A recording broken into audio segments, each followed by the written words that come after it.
घोटाले के आरोप और संगीन आरोप और उसके बीच में मिली अंतरिम जमानत। लेकिन जीत का जश्न किस बात का और किस तरीके से यह बीजेपी का षड्यंत्र है, आम आदमी पार्टी को लगता है। पूर्णिमा जी नमस्कार। नमस्कार पूर्णिमा जी, आज ये जो बेल ऑर्डर आया है इंटरिम बेल का, ये आज दिखाता है कि पीएमएलए के केस में जब भी जमानत मिलती है तो इसी शर्त पर मिलती है कि जज साहब कन्विंस्ड होते हैं कि इस इंसान ने कुछ गलत नहीं किया, इसके खिलाफ एविडेंस नहीं है, उसके बाद इस तरह की बेल मिलती है। तो पीएमएलए में बेल मिलना यही होता है कि आप एक इनोसेंट है, ये बहुत बड़ी चीज होती है। अच्छा। क्योंकि वैसे होता है innocent until proven guilty, but PMLA के केस में होता है guilty till you prove you are innocent. तो आज ये पता चल गया कि भाजपा की जो ईडी है, ना तो उसके पास कोई सबूत है, ना उसके पास कोई मनी ट्रेल है, और जो कोर्ट ऑर्डर राउज एवेन्यू ने दिया था, आज उस पर सुप्रीम कोर्ट की मोहर लग गई है कि ईडी ने एक राजनीति के करते हुए, ईडी जो भाजपा है, उन्होंने एक ऐसा केस दिया जिसमें ना तो चवन्नी की रिकवरी हो पाई, ना कोई पैसे का लेन देन हुआ, ना कोई इनके पास सबूत है। जज जो है कोर्ट के, वो बोल बोल के परेशान हो गए कि हमें मनी ट्रेल दे दीजिए, मनी ट्रेल दे दीजिए। कभी बोलते हैं 100 करोड़, कभी बोलते हैं 40 करोड़, कभी बोलते हैं 50 करोड़, कभी बोलते हैं 60 करोड़। 1 रुपए की रिकवरी नहीं करवा पाए, 1 रुपए की रिकवरी नहीं है। सिर्फ और सिर्फ एक फर्जी केस है जो कि इनके अपने सहयोगी दलों के जो सांसद हैं, वो लोग जो इनको 60-60 करोड़ रुपए की रिश्वत देते इलेक्टोरल बॉन्ड के तौर पर, वो है। बट उसके बाद भी अरविंद जी को जेल में रखा जाता है। जैसे ही लगा ईडी का ऑर्डर आ गया तो सीबीआई को भेज दिया। सीबीआई 1.5 साल से कुछ नहीं बोल रही थी, 1.5 साल से सीबीआई बिल्कुल चुप है, उन्हें कोई सवाल नहीं पूछना, उन्हें कोई जांच नहीं करनी, उन्हें कोई दिक्कत नहीं है अरविंद केजरीवाल जी से। जैसे ही ईडी का बेल का ऑर्डर आने की बात होती है, सीबीआई अरेस्ट कर लेती है। तो आपको नहीं समझ में आ रहा कि क्या ये जो एजेंसीज है उनका दुरुपयोग किया जा रहा है? आज ये साफ दिख रहा है। तो ये कोर्ट का ऑर्डर जो है आज एक पर्दाफाश है भाजपा के लिए। यहाँ पे दिख रहा है कि कैसे भाजपा जो है एजेंसीज का दुरुपयोग करती है। और ये मामले के अलावा भी मैं आपको बताता हूं, 1100 पेड़ कटे हैं छतरपुर के एरिया में। वहां पर जिस एनजीओ ने कंप्लेंट करी थी, उन्होंने कल सुप्रीम कोर्ट में लिख के दिया कि दिल्ली पुलिस उन्हें प्रताड़ित कर रही है। ये सुप्रीम कोर्ट में उन्होंने लिख के दिया है। तो कहीं ना कहीं ये पूरी भाजपा का जो तंत्र है, वो सिर्फ और सिर्फ एजेंसियों का दुरुपयोग कर कर जो पार्टीज को तोड़ने का काम करता है, या उनके नेताओं को अपने साथ मिला लेता है। जिनको बोलते थे पहले कि ये इतने 1000 करोड़ का स्कैम है, वो बाइज्जत बरी हो जाते हैं, उनकी फाइलें गुम हो जाती हैं, उनके 180 करोड़ के जो प्रॉपर्टीज अटैच होती है वो सब छूट जाती है। तो ये अरविंद केजरीवाल जी ने नहीं किया तो उनको जेल जाना पड़ा। पर आज जो न्यायालय ने बोला है, जो न्यायालय ने आज ऑर्डर पास किया है, वो जनता देख रही है और हम सब लोग बहुत ठीक है। आपने जितने भी पॉइंटर्स यहां पर रखे अमित तिवारी जी से, उसका जवाब लेने से पहले, क्योंकि आपने कुछ लीगैलिटीज का जिक्र किया है, हर्ष दया भी इस वक्त मेरे साथ मौजूद हैं, सुप्रीम कोर्ट के लॉयर हैं। हर्ष, आपका भी बहुत बहुत स्वागत करती हूं, लेकिन जल्दी से इसको क्रॉस कंफर्म करना चाहूंगी जिन बातों का जिक्र आम आदमी पार्टी के प्रवक्ता चिराग सेठी अभी कर रहे हैं। ये जो पीएमएलए की धारा 45 और धारा 19 का जिक्र हो रहा है, और ये कह रहे हैं कि पीएमएलए के तहत जब केस दर्ज होता है और उसमें जमानत मिलने का सीधे सीधे मतलब ही यही है कि इनोसेंट है सामने वाला। लेकिन इसके साथ साथ जो कोर्ट की मैं तमाम टिप्पणियां पढ़ती हूं, उसमें यह भी लिखा है कि क्योंकि केजरीवाल 90 दिन से जेल में है, इसीलिए उन्हें अंतरिम जमानत पर रिहा किया जाएगा। बड़ी बेंच अगर चाहे तो इसमें बदलाव कर सकती है। इसके अलावा और भी बहुत सारी बातों का जिक्र किया गया है। जरा मुझे लीगैलिटीज के मुताबिक समझा दीजिए कि कोर्ट का रवैया क्या दर्शाता है। पूर्णिमा जी, इसमें मैं कोई पॉलिटिकल कमेंट तो नहीं करूंगा, लेकिन जो चिराग सेठी जी कह रहे थे, आम आदमी पार्टी के प्रवक्ता, कि इस इंटरिम बेल से ये प्रूव हो जाता है कि उनके खिलाफ कोई भी पर्याप्त सबूत नहीं है, तो ऐसा बिल्कुल भी नहीं है। ये सेक्शन 19 जो पीएमएलए का है, जिसमें ये कहा जाता है कि अगर ईडी समझती है किसी के खिलाफ पर्याप्त सबूत हैं तो उसको अरेस्ट कर सकती है। ये बस सेक्शन 19 को एक लार्जर बेंच को रेफर किया गया है, इसमें कोई भी क्लीन चिट नहीं दी गई। और देखिए, बेल क्या कहते हैं, फैक्ट्स पे नहीं होती बेल, कभी भी केस के मेरिट्स पे नहीं होती। मैक्सिमम टाइम पे बेल का एक 3 फिंगर रूल होता है, ठीक है, जिसपे ये टेस्ट किया जाता है कि भाई क्या वो बंदा जिसको हम बेल दे रहे हैं वो किसी विटनेस को इन्फ्लुएंस करेगा, क्या उसका फ्लाइट रिस्क है, और क्या वो एविडेंस के साथ टेम्परिंग कर सकता है। अगर जब तक क्या कहते हैं उसको दोषी साबित नहीं किया गया, और ये 3 फिंगर टेस्ट जो बेल टेस्ट होता है, 3 रूल्स अगर वो मत करता कि भाई ठीक है ये 3 चीजें उसके में रिस्क नहीं होती, तो उनको बेल दी जा सकती है। बस ये है कि इसमें सेक्शन 19 को एक लार्जर बेंच को रेफर किया गया है, तो ये किसी भी हाल में ये क्लीन चिट नहीं है। ना इसमें ये कहा गया कि वो दोषी है, ना उनको ये कहा गया है कि उनका कोई दोष नहीं था। तो ये सिर्फ लेकिन धारा 45 पीएमएलए की धारा 45 में आपसे हर्ष समझना चाहती हूँ जल्दी से, क्योंकि आपके पास समय थोड़ा सा कम है, फिर उसके बाद मैं बाकी मेहमानों के पास जाऊंगी। क्योंकि अगर हम पीएमएलए केस की बात करें तो फिर तो एग्जाम्पल्स बहुत सारे हैं ना। जैसे मसलन मैं मनीष सिसोदिया की बात कर लेती हूँ, उनको भी एक लंबा वक्त हो गया जेल में रहते हुए, पीएमएलए का केस है, गंभीर धाराएं हैं, वही धारा 45, और उसी धारा 45 के अंदर में ये कहते हुए कोर्ट की तरफ से टिप्पणी की जाती है कि हम दोनों के बीच का अंतर साफ कर चुके हैं। धारा 19 क्या है, धारा 45, और इसके साथ धारा 19 जांच अधिकारी पर निर्भर है, धारा 45 कोर्ट की एक्साइज है। इस मामले में वो धारा 45 होते हुए भी 90 दिन के बाद बेल मिली है।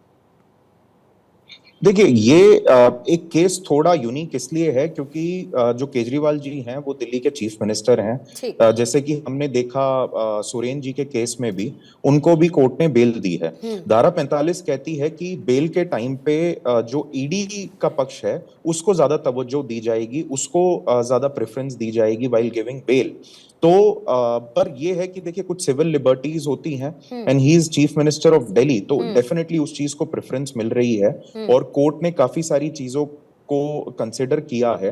तो ये कोई क्लीन चिट नहीं है, मैं दोबारा दोहराऊंगा, ना इनको दोषी करार दिया गया, ना इनको इनोसेंट बोला गया है। बस ये है सेक्शन 45 और सेक्शन 19 ऑफ पीएमएलए को कंसिडर करते हुए कोर्ट ने ये इंटरिम बेल दी है और सेक्शन 19 को लार्जर बेंच को रेफर किया है।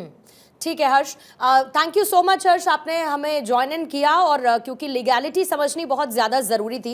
अमित तिवारी जी, अब आपके पास आती हूँ मैं, क्योंकि लगातार ये कहा जा रहा है आम आदमी पार्टी की तरफ से कि भाई षड्यंत्र था बीजेपी का, बीजेपी के मुंह पे करारा तमाचा पड़ा है, बीजेपी को एक्सपोज कर दिया है, सबक सिखा दिया है कोर्ट के इस ऑर्डर के साथ साथ। लेकिन जितना मैं जानती हूँ सप्लीमेंट्री चार्जशीट में किंगपिन बताया गया अरविंद केजरीवाल को, उनके खुद की पार्टी यानी कि आम आदमी पार्टी को भी उसमें आरोपी बनाया गया है, और आज जमानत मिली है। मैं सिर्फ ये समझना चाहती हूं कि जमानत क्या है, किसी तरीके का सियासी जश्न है जो आम आदमी पार्टी मना रही, क्योंकि ये सिर्फ जमानत है और वो भी अंतरिम जमानत है ये, उसमें भी 3 जजेस की बेंच इसमें चाहे तो बदलाव कर सकती है, ये कोर्ट ने कहा। यहां तक कि उनके मुख्यमंत्री की कुर्सी पर होने को लेकर भी उन्होंने कहा कि हम इसमें कुछ नहीं कह सकते, ये आप पर निर्भर है कि आप उस कुर्सी पर बने रहना चाहते हैं या फिर नहीं बने रहना चाहते। देखिए पूर्णिमा जी, यहाँ पर 3 विषय हैं। पहला विषय है सेक्शन 19, दूसरा विषय है सेक्शन 45, तीसरा विषय है इसमें जो आपने कहा कि मुख्यमंत्री पद पर क्या उन्हें बने रहना चाहिए नहीं रहना चाहिए, इसमें कोर्ट की जो टिप्पणी आई है। चूंकि मैं एक वकील भी हूं पेशे से, इसलिए मैं इन चीजों को क्लेरिफाई कर देता हूं स्पष्ट रूप से। सेक्शन 19 ऑफ पीएमएलए डील करता है ईडी की पावर ऑफ अरेस्ट, कि क्या वो अरेस्ट करते हैं, कैसे करते हैं। सेक्शन 45, जैसा अभी मेरे बंधु कह रहे थे, इट अप्लाइज टू कोर्ट, वो न्यायालय देखता है और उसमें अक्यूज्ड को यह बताना होता है कि मैं किस तरह अपराध मैंने नहीं किया है। सेक्शन 19 पे आप सुप्रीम कोर्ट की जजमेंट का हवाला देते हुए ये लोग आज बहुत आतिशबाजी कर रहे हैं, बहुत वो निकाल रहे हैं कि हाँ हम तो बरी हो गए, हम तो बिल्कुल इनोसेंट है, बीजेपी का षड्यंत्र है। सुप्रीम कोर्ट की ही जजमेंट को पढ़ ले अगर, ये 64 पेज की जजमेंट है। पैराग्राफ नंबर 2 में साफ साफ लिखा है कि हम किसी बेल से नहीं डील कर रहे हैं, हम पावर ऑफ अरेस्ट को कंसीडर कर रहे हैं। पैरा 88, ये जजमेंट का पैरा 88 है जो मेरे स्क्रीन पर है, ये साफ साफ कंक्लूड करता है that the judgment, this judgment is only for deciding the present appeal and will not be construed as finding on merits of the case allegations। तो कोर्ट ने इस जो ये लीकर स्कैम है इसके ऊपर किसी प्रकार का मेरिट्स पर अपना कोई भी टिप्पणी नहीं की है। तो उससे यह इन्फ्रेंस निकालना कि हम तो इनोसेंट और बीजेपी इसमें इन्वॉल्व है, वो सरेआम झूठ है, गलत है। दूसरी बात, ये लोग कहते हैं कि चूंकि कोर्ट ने इनको आज इंटरिम बेल दे दी है इसलिए केजरीवाल साहब तो बिल्कुल ही दोष मुक्त हो गए हैं। यदि इनका यह मत है तो सुप्रीम कोर्ट ने, सेम इसी कोर्ट ने जब मनीष सिसोदिया जी की बेल कंसीडर कर रहे थे तब सेक्शन 45 में अप्लाई किया था। सेक्शन 45 में कोर्ट को एक कंसीडर करना पड़ता है कि क्या अक्यूज्ड प्राइमा फेसाई गिल्टी है कि नहीं है। सुप्रीम कोर्ट ने मनीष सिसोदिया जी की बेल एप्लीकेशन को खारिज किया था और कहा था 337 करोड़ रुपए का मनी ट्रेल टेंटेटिवली एस्टैब्लिश्ड है। तो क्या आम आदमी पार्टी और इनके नेता आज ये मानते हैं कि हाँ मनीष सिसोदिया ने लिकर स्कैम किया है? क्या ये मानते हैं कि हाँ लिकर स्कैम हुआ है? इसलिए सुप्रीम कोर्ट की जजमेंट के आधार पर जनता को गुमराह करने के लिए ये सारा झूठ और परपंच रचा जा रहा है। अब तीसरी बात, अभी जो मेरे मित्र कह रहे थे, जो आपने भी प्रश्न पूछा, देखिए, जब संविधान बना था तो संविधान के निर्माताओं ने कभी ये कल्पना भी नहीं की थी कि इस देश में ऐसे मुख्यमंत्री आएंगे, क्योंकि वो दौर ऐसा था जिसमें मोरल वैल्यूज बहुत हाई थे। तो उन्होंने कभी कल्पना भी नहीं की थी कि ऐसे मुख्यमंत्री आएंगे जिनके ऊपर, यही मुख्यमंत्री है ना जो पहले कहा करते थे कि यदि आपके ऊपर एक एफआईआर है तो आप एक पीएन बनने लायक भी नहीं है, आपको सरकारी नौकरी नहीं मिलेगी। आज मुख्यमंत्री के पद पे बैठे हैं, एफआईआर छोड़ दीजिए, सीबीआई ने अरेस्ट किया, उसके बाद सीबीआई ने क्या किया, सीबीआई इनको कोर्ट लेके गई, रिमांड मांगा, और रिमांड किसने दिया? रिमांड तो कोर्ट ने दिया ना। अगर ये न्यायालय पे इतना विश्वास करते हैं तो रिमांड तो कोर्ट ने दिया, ये देखते हुए कि हाँ इनके खिलाफ एविडेंस है।